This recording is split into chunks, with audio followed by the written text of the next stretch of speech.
Bad dreams, huh?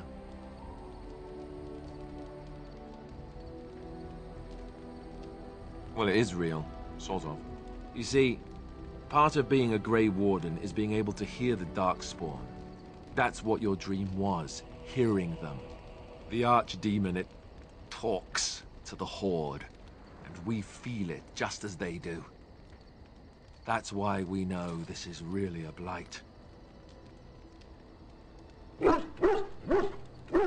I don't know if it's really a dragon, but it sure looks like one. But yes, that's the Archdemon. It takes a bit, but eventually you can block the dreams out. Some of the older Grey Wardens say they can understand the Archdemon a bit, but I sure can't. Anyhow, when I heard you thrashing around, I thought I should tell you. It was scary at first for me, too.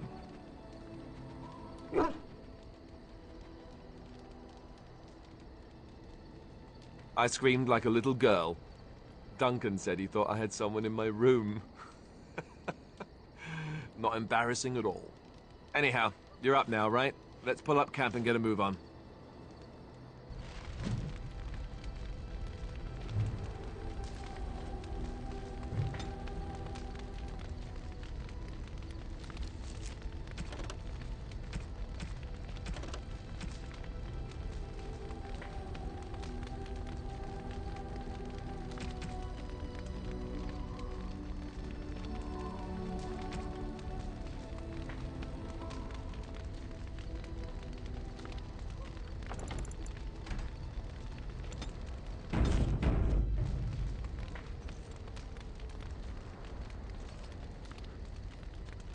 Yes? Well, here I am. I knew this would come up sooner or later. I don't know how to explain, but I had a dream. In it, there was an impenetrable darkness. It was so dense, so real. And there was a noise, a terrible, ungodly noise. I stood on a peak and watched as the darkness consumed everything. And when the storm swallowed the last of the sun's light, I fell, and the darkness drew me in.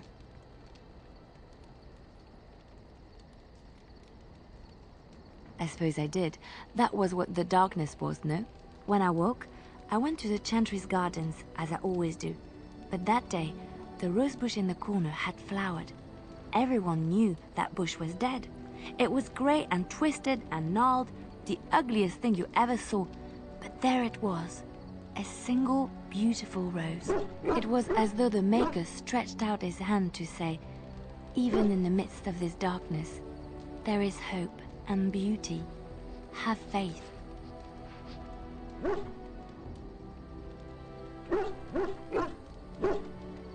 In my dream, I fell, or maybe I jumped. I'd do anything to stop the blight. I know that we can do it. There are so many good things in the Maker's world. How can I sit by while the blight devours everything?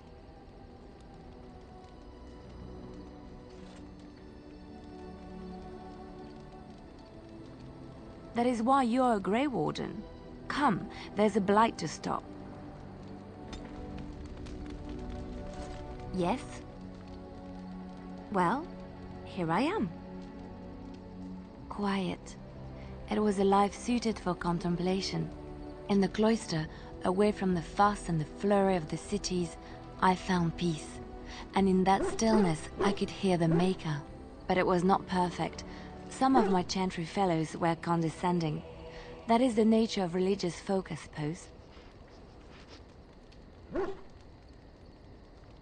When I talked about my beliefs, that the Maker reveals himself in the beauty of his world, they treated me with disdain. They want to believe that he's gone, so that when he turns his gaze on them, it means they are special, chosen. He cannot possibly have love for all, the sick and the weary, the beggars and the fools.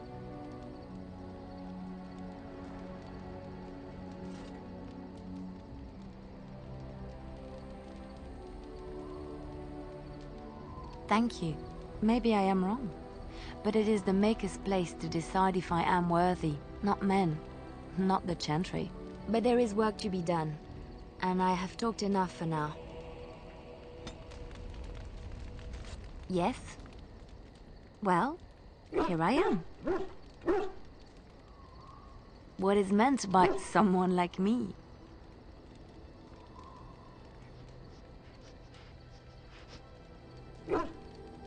Did you think I was always a cloistered sister?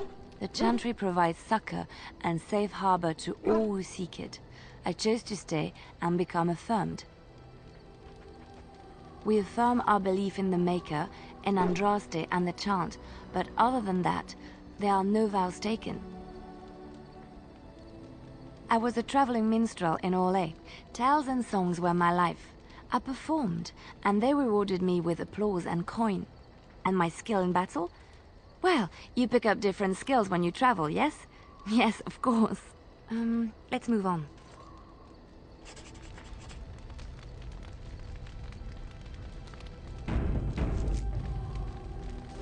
What do you need? Ask away. Essentially, they're trained to fight. The Chantry will tell you that the Templars exist simply to defend.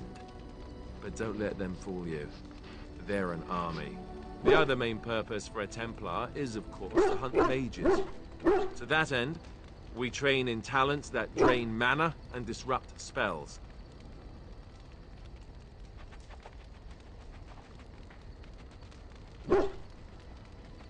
You could call it that, sure. The Chantry doesn't look on it the same way, however, since really our talents only work on mages. Against a regular person, I'm just a guy in a metal suit.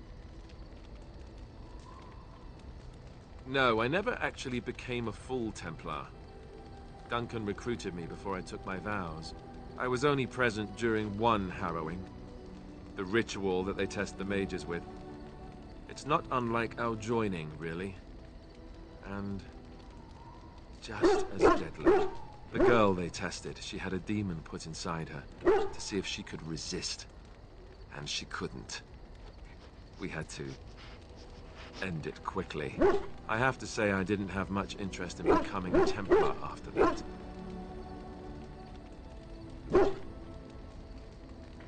Perhaps, but there usually isn't much of an opportunity.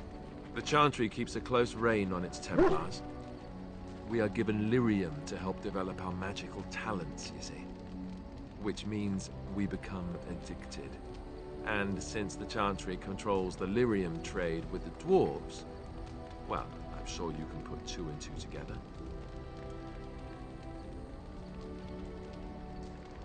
Well, they do it, and they feel perfectly justified. You don't need lyrium in order to learn the Templar talents. Lyrium just makes Templars' talents more effective. Or so I was told. Maybe it doesn't even do that. The Chantry usually doesn't let their Templars get away either, so they can spread their secrets. I'm a bit of an exception. Lucky me.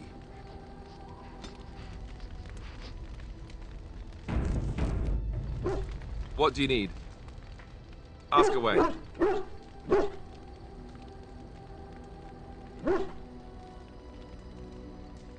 Did I say that? I meant that dogs raised me. Giant slobbering dogs from the Anderfells. A whole pack of them, in fact.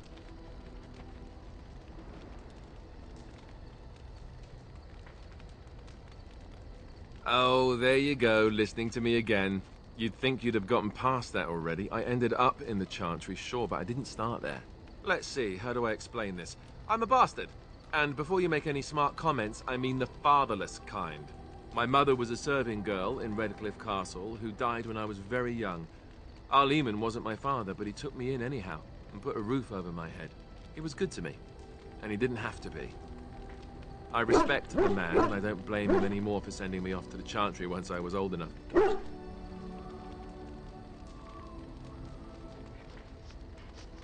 I know who I was told was my father.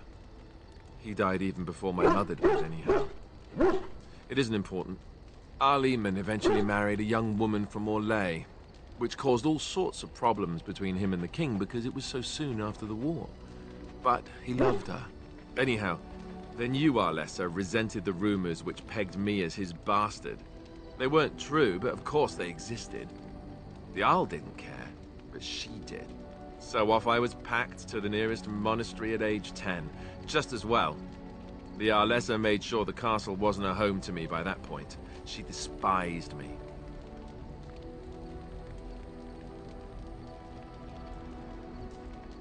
Probably. It was just a kindness he did to a woman who had served him anyway. I didn't sleep on silk sheets in the keep or anything. I remember I had an amulet with Andraste's holy symbol on it. The only thing I had of my mother's. I was so furious at being sent away, I tore it off and threw it at the wall and it shattered. Stupid, stupid thing to do. The Jarl came by the monastery a few times to see how I was, but I was stubborn. I hated it there, and blamed him for everything. And eventually, he just stopped coming. I think so, yes. This news we've heard about him being sick disturbs me, though. I wonder if we won't discover that Loghain has come to the same conclusion as we have. Anyway, that's really all there is to the story. What do you need? Ask away. Same way you did. You drink some blood, you choke on it, and pass out. You haven't forgotten already, have you?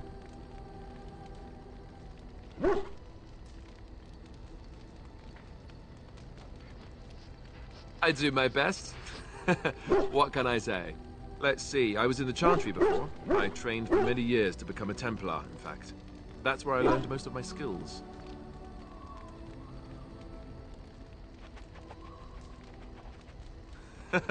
Well, it wasn't an easy life, you know. I don't know whether or not you've noticed, but I'm not exactly the Chantry type.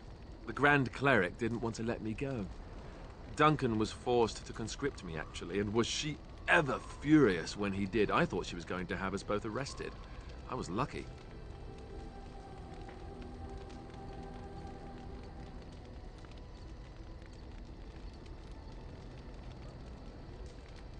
Oh, I suppose the Chantry life is good enough for some.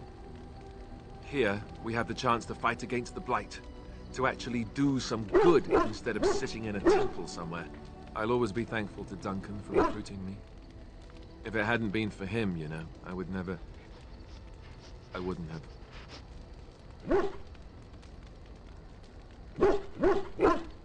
He was a good man who didn't deserve his fate.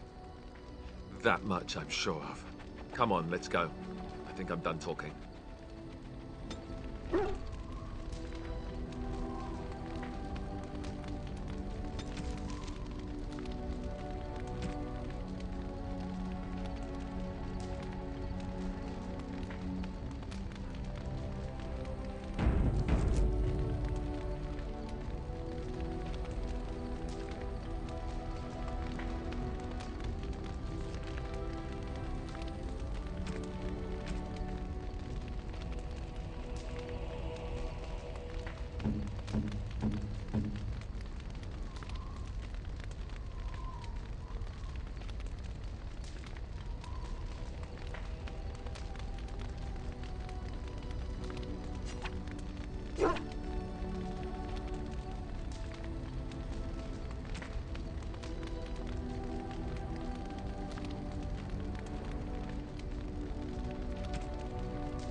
Why are we stopping?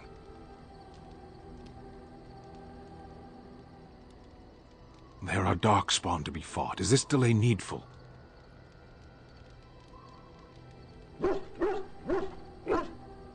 I am Kunari. I have given my word to aid you. We are not people of idle promises. No.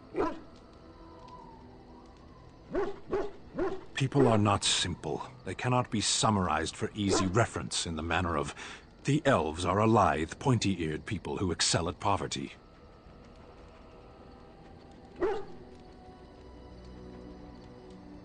I am.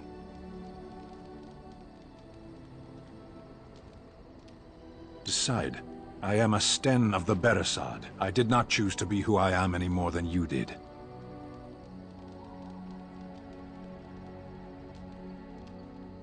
The Antam are the eyes, hands, and mouth of the Kunari. We are how my people know the world.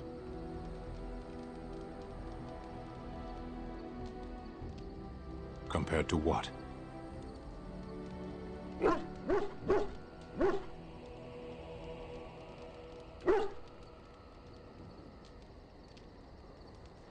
What does anyone truly know of the world? The world changes. We change. The Antam observe what we can, just as you do. There is no point to this. We are keeping the Darkspawn waiting. As you wish.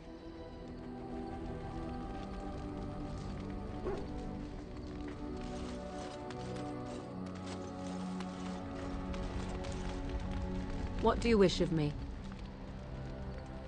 If you must. I was not born such. 'Tis a skill of Flemeth's, taught over many years in the wilds. The chastened have tales of we witches, saying that we assume the forms of creatures to watch them from hiding. When a child is alone and separate from his tribe, that is when we strike, dragging the young boy kicking and screaming to our lair to be devoured. A most amusing legend.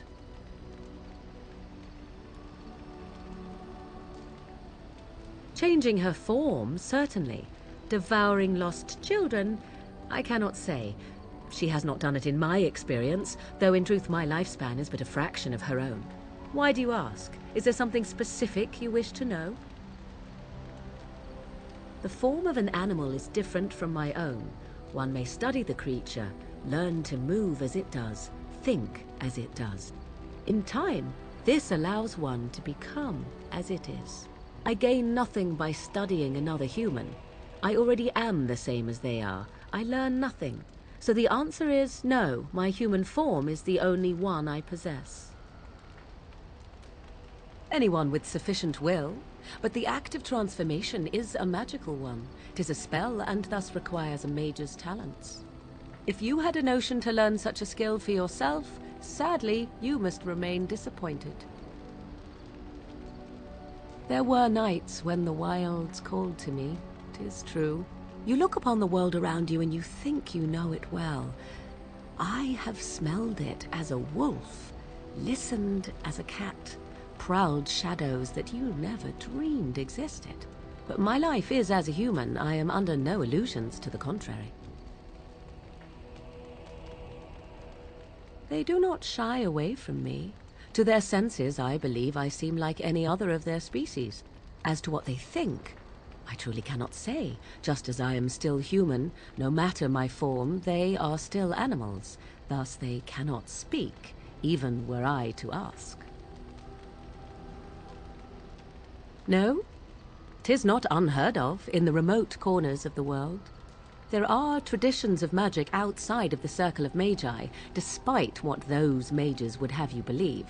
Some of these traditions are old, indeed, passed down as carefully guarded lore from one generation to the next. The zealots of the chantry would uproot all such practitioners if they could, but as luck have it, some still exist. My mother is such a one.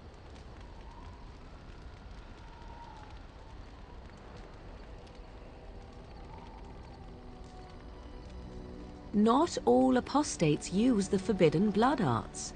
Maleficarum do, but to condemn all who do not fall under the circle's thrall for the sake of what might be is a dangerous path to walk. There are those who look on the word apostate as meaning freedom. Indeed. Have you an opinion on my abilities, then? Am I an unnatural abomination to be put to the torch?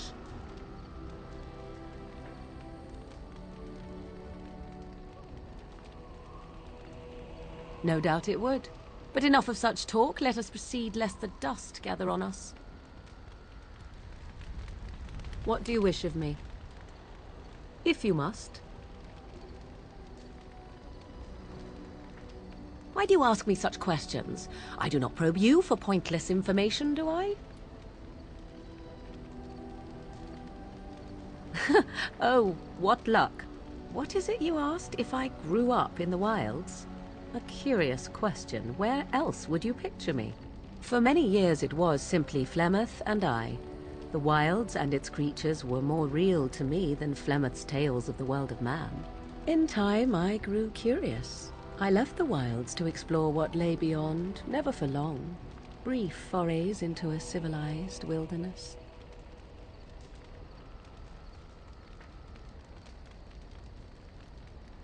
Would you not do the same? Your world is an unforgiving and cold place. The wilds I hail from is home to me, and I a natural denizen. For all that I had been taught, however, the truth of the civilized lands proved to be overwhelming. I was unfamiliar with so much. So confident and bold was I, yet there was much that Flemeth could never have prepared me for.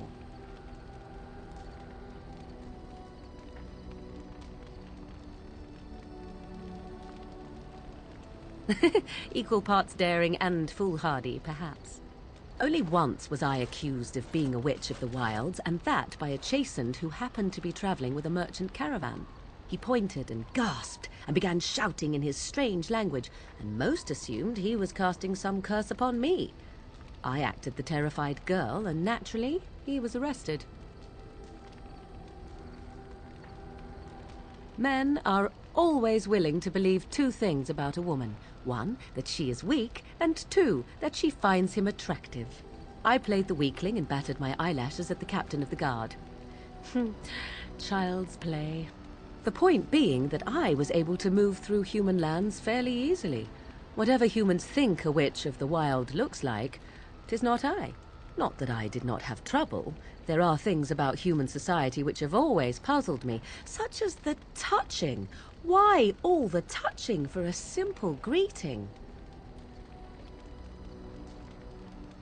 Do not speak to me of trivialities. Your culture is not so entirely different. There were many nuances that Flemeth could never tell me of. When to look into another's eyes, how to eat at a table, how to bargain without offending. None of these things I knew. I still do not understand it all, truth be told, but then I gave up long ago any hope of doing so. When I returned to the wilds last, I swore to Flemeth that I had no intention of leaving again.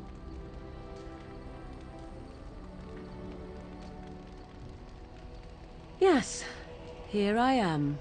Well, let's get on with it before the ground opens up and swallows us, yes? What do you wish of me? If you must.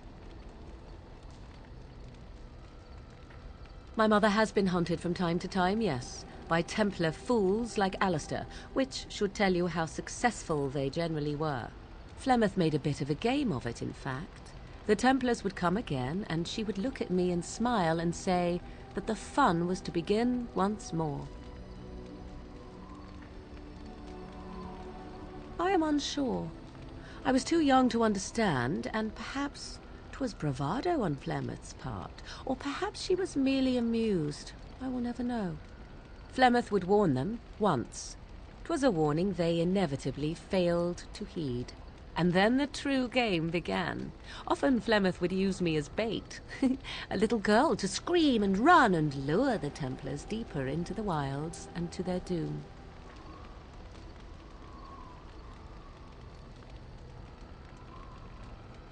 'Twas a game, and I a young girl. If I didn't get to play, I would have been very upset. Thankfully, the wilds is a vast place.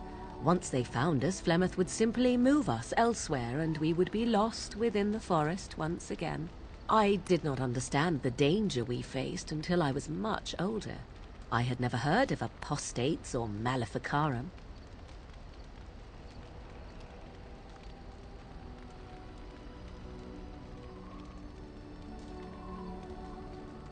You do not know?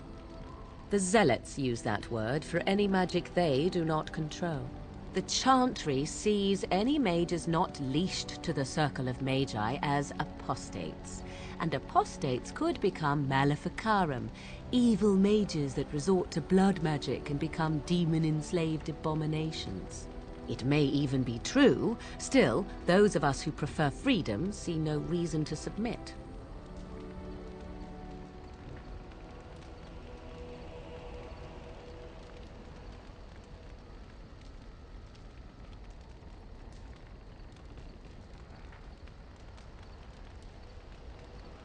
Responsibility to whom, exactly? I will point out that we lived in the middle of a remote wilderness. Granted, eventually we might become dread abominations and endanger others. Possibly. Such is simply the price that nature demands. Enough of this talk. Let us return to the task at hand. What do you wish of me? If you must. Well, that depends, does it not? What does she seem to be?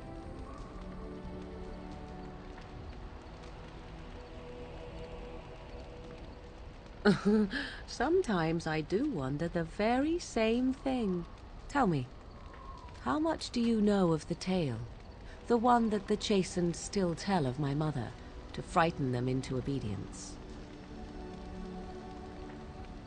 Ah, I see. That does explain much. I can relay what Flemeth once told me herself, and you can decide whether or not 'tis the truth, if you desire. As the tale is sung by the bards, there was a time when Flemeth was young and beautiful, a fair lass in a land of barbarian men, the desire of any who saw her.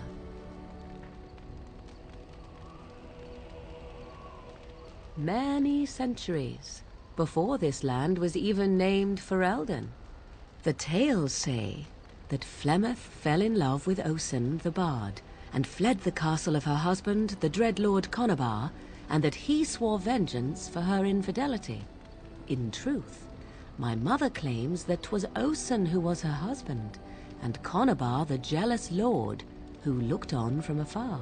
Lord Conabar approached young Osen and offered him wealth and power in exchange for his lovely wife, and Osen agreed.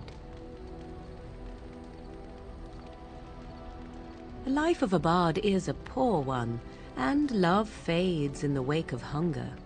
'Twas Flemeth who suggested the arrangement. All would have been well had Lord Conabar kept his end of the bargain. But he was a foul man who bargained with coin he did not possess. Osen was led off to a field and slain, left for dead. Flemeth spoke to the spirits and learned of the deed, and swore revenge.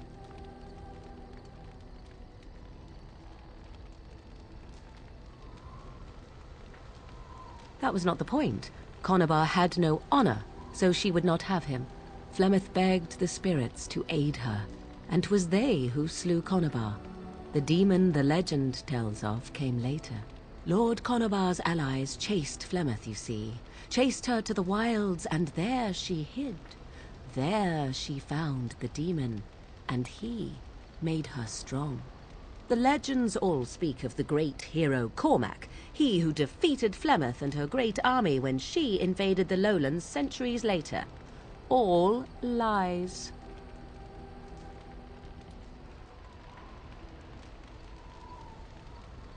The truth of the matter is that there was never an invasion. As Flemeth tells it, the Chastened never raised an army under her banner, and she never fought with any warrior named Cormac. Cormac led a brutal civil war against his own people, and later claimed it was to vanquish evil that had taken root amongst the lords. Thus, he was hailed a hero. Flemeth was only attached to the legend much later. Perhaps 'twas due to the great war with the Chastened that eventually came. but Mother claims not to know how it began.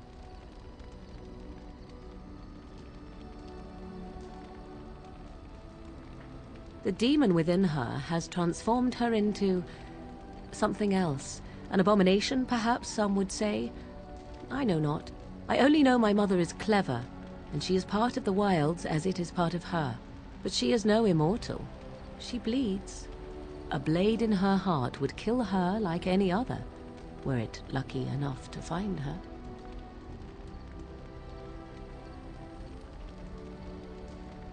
You ask if I have sisters. I have asked of this myself.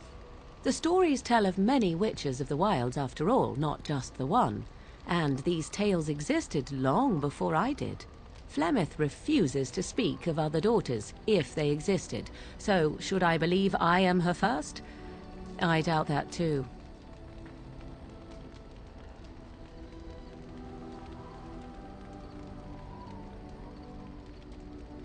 How often is this usually? Always?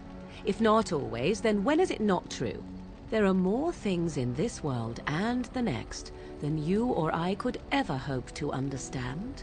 What Flemeth became is a mystery. I suspect, even to her. I do not believe everything that Flemeth claims. Oft it seems her bitterness has colored her memories.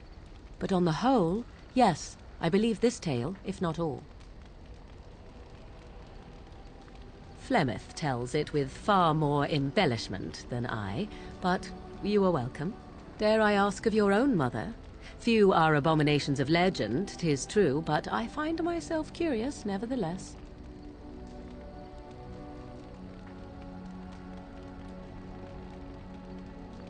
Ah, then you have my sympathies for what it is worth. Which is very little, I am certain. It matters not. Let us move on.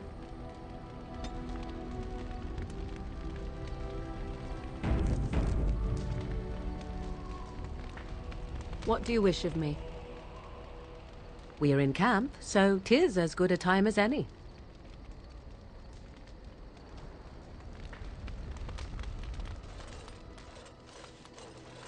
Ah, it's good to see you, my timely rescuer. Bodon Fennick, at your service, once again. I saw your camp and thought to myself, what safer place to rest for the evening than in the camp of a Grey Warden? I'm perfectly willing to offer you a fine discount for the inconvenience of our presence. How does that sound? Good? Yes?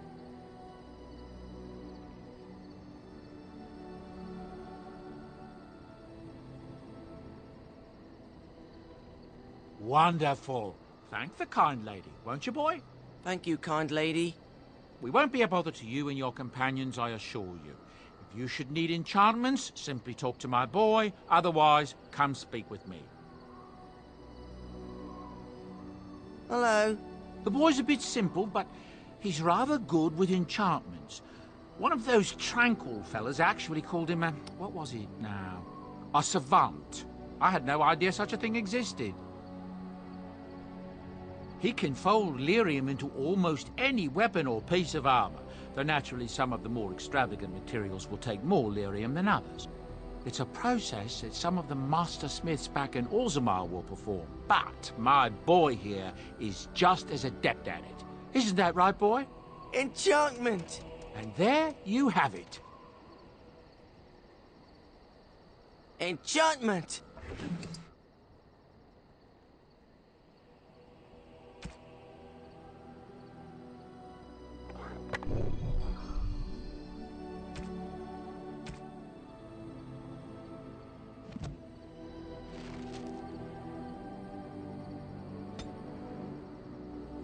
You and your friends are formidable folk, indeed. It's good to have you along on the road.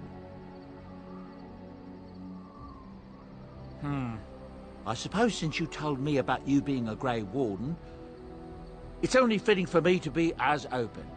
I am originally from Orzammar, the famed dwarven city that lies beneath the stately Frostback Mountains. I was a merchant there, too. Merchant caste. These things are in the blood, you know. You can't just leave them behind. I ran a fairly successful business. Rare artifacts, you know. Old things, grand things. The nobles loved them. Reminded them of the lost glory days, I suppose. Our kingdoms once spanned the length of Thados, from majestic Orzammar to Kal Sharok to glittering Darmalin far to the west. They say the gold and silver veins ran so thick through the stone of Darmalin that the entire city sparkled. The Darkspawn took it all, of course. One by one, the old Tigers fell, and then all that was left was Orzammar. But we were talking about how I ended up here, weren't we? One day, a noble woman came to my stall. She looked around for a bit and then started shrieking in dismay. Apparently, she believed that a pair of braces I had for sale once belonged to her brother. He'd been lost in a cave-in, you see, while on an expedition to clear out the Darkspawn from one of the tunnels running close to the city.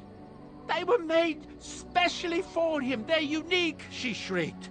He stole them from my poor brother's corpse. She had me arrested on the spot, of course. Nobles, they're touchy like that.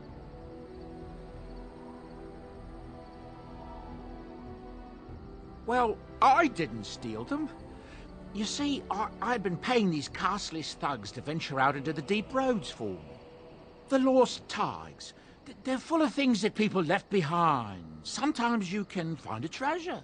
Something worth a little gold.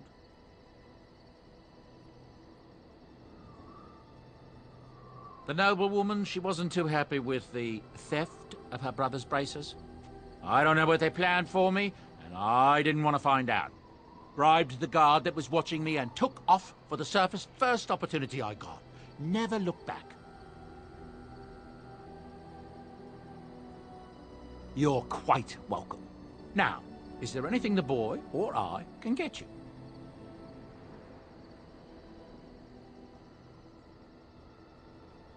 Look, we don't rob people, all right?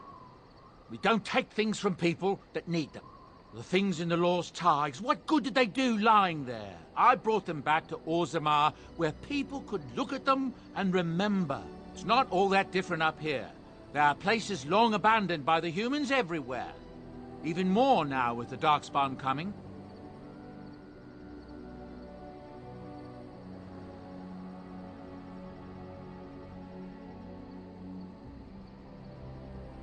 People flee from the Blight with good reason, but they forget things. Things with value and meaning. They leave them behind because they're frightened and desperate. And sometimes, my boy and I, we find our way to these places before the Horde descends, and we save these things. I take them away so the Darkspawn don't get them. Is that so bad? They destroy everything they touch. That's what I tell myself, too. Ah, these are dark times indeed.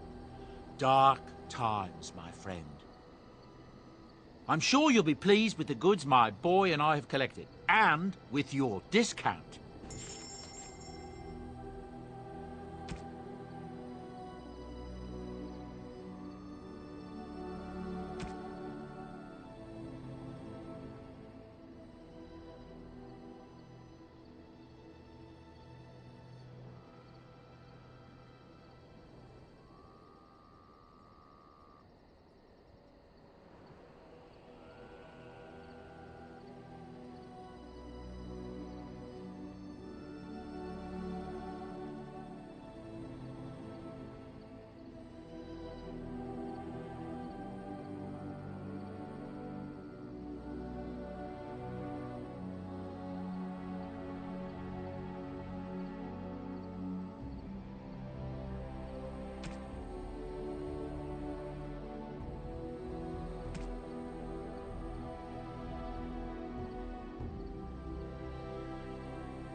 You're a hard woman to find.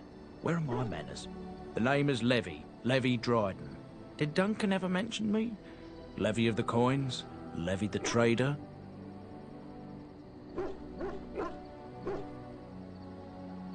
Really? He never told you of old Levy?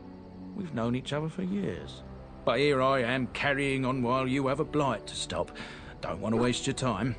But you see, Duncan promised that together we'd look into something important for the Wardens. And for me. But poor Duncan's... well, no more. A tragedy it is, at that. But I know he would want his work carried on. His pledge fulfilled.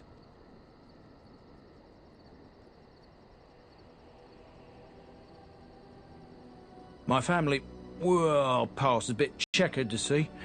Nobles look at us with disdain. My great-great-grandmother, Sophia Dryden, was the last Warden Commander of Ferelden back when the Wardens were known as freeloaders. So King Olin banished the Wardens, and he took House Dryden's land and titles. Hard to say. After King Olin died, there was a civil war, loads worse than this one, and our family was on the run, hunted by enemies, with nary a friend in the world. But Drydens are tough. We rebuilt, became merchants, and we never lost our pride.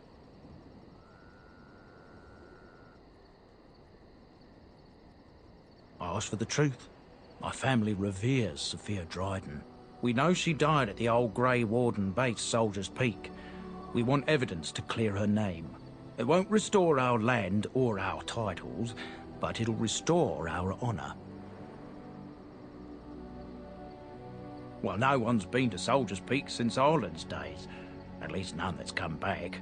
I spent years mapping the maze of tunnels to the peak, and I found the way a few years back. So I went to Duncan, I did, and I said that he could reclaim the old base and my family could have its honor.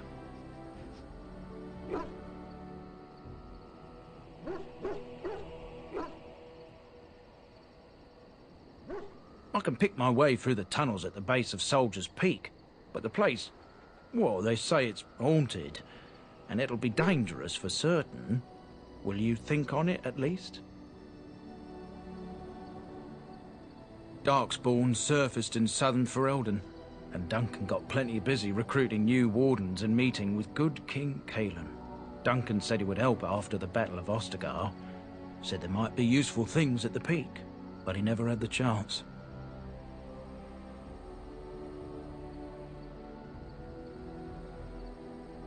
A thousand blessings upon you, Warden. I'll mark down the location on your map. When you arrive, we'll pick our way through the tunnels together.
Oh, why, you little...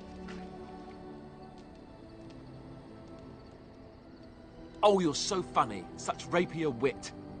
Your furry friend here took offence at me getting near his food. He snapped at me, look. And don't you think I don't know it? Sometimes I forget that he's a war dog. That'll teach me.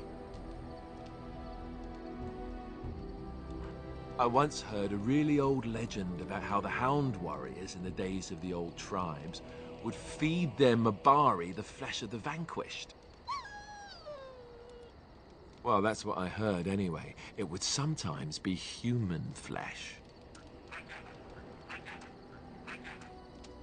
Oh, like you can tell the difference. For all you know, maybe you've already been fed something. Someone.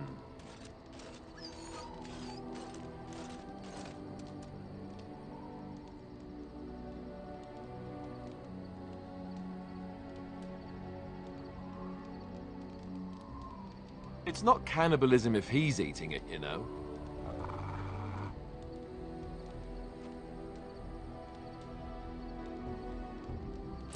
Look at what your fool dog placed in my pack.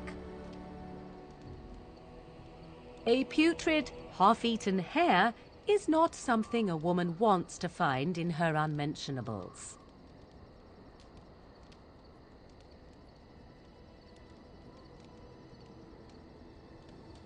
You are welcome to this if you really want it.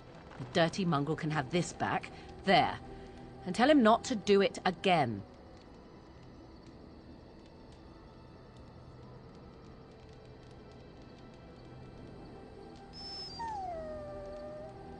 I don't want it, you worthless fur bag.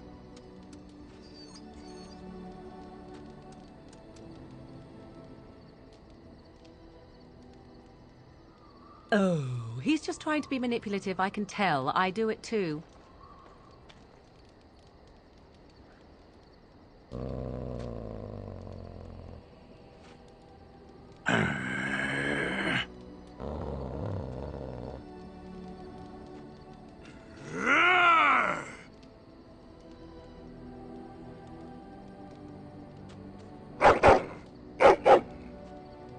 You are a true warrior and worthy of respect.